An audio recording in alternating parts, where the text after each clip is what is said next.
Assalamualaikum warahmatullahi wabarakatuh.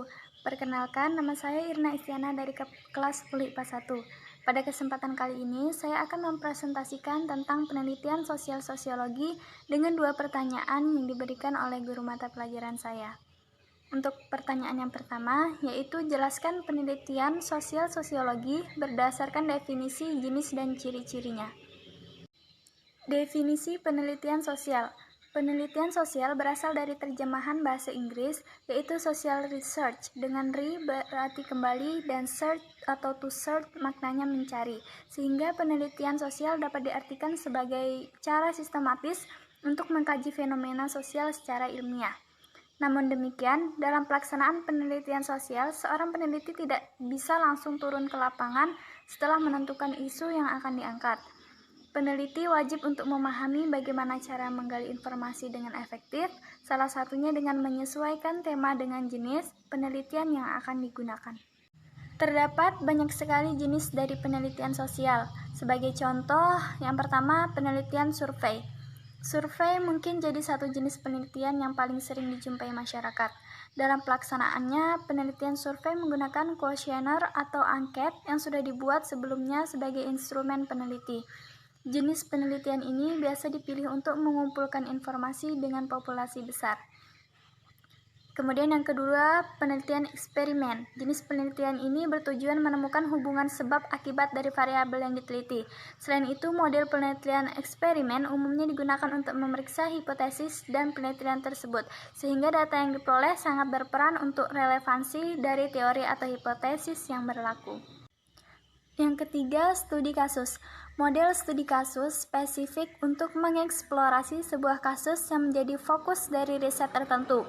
Jenis riset ini juga merancang teori atau hipotesis yang nantinya akan diuji ketika di lapangan.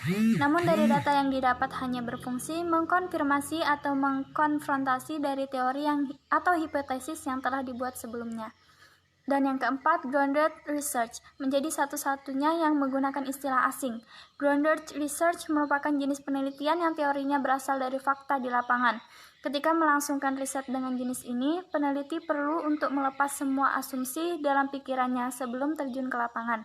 Sehingga data diperoleh merupakan bangunan dari data lapangan tanpa intervensi peneliti.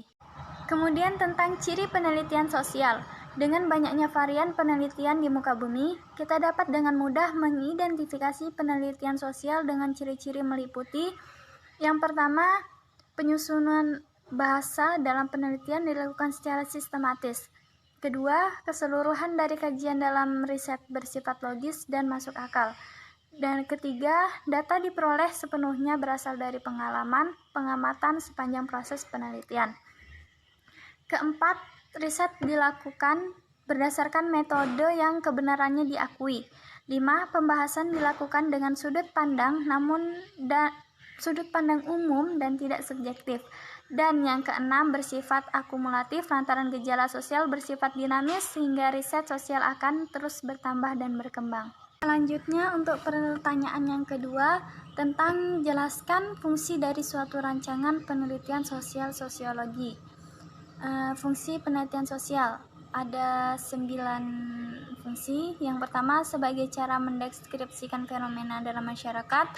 Yang kedua, sebagai cara menjelaskan hubungan antar fenomena, terutama hubungan sebab akibat. Yang ketiga, sebagai cara memprediksi fenomena yang akan terjadi. Kemudian yang keempat, sebagai cara menemukan pengetahuan baru dan mengembangkan pengetahuan yang sudah ada. Yang kelima, sebagai cara menguji kebenaran yang sudah ada. Yang keenam, sebagai cara mengembangkan teknologi. Yang ketujuh, sebagai penyumbang informasi penting dalam pembuatan kebijakan. Yang kedelapan, sebagai alat pemecah masalah di lapangan. Dan yang terakhir, kesembilan, yaitu sebagai cara melakukan validasi terhadap teori lama. Oke, mungkin itu saja yang bisa dapat saya sampaikan pada presentasi kali ini. Jika ada kesalahan, saya mohon maaf, dan saya akhiri. Wassalamualaikum warahmatullahi wabarakatuh. Terima kasih.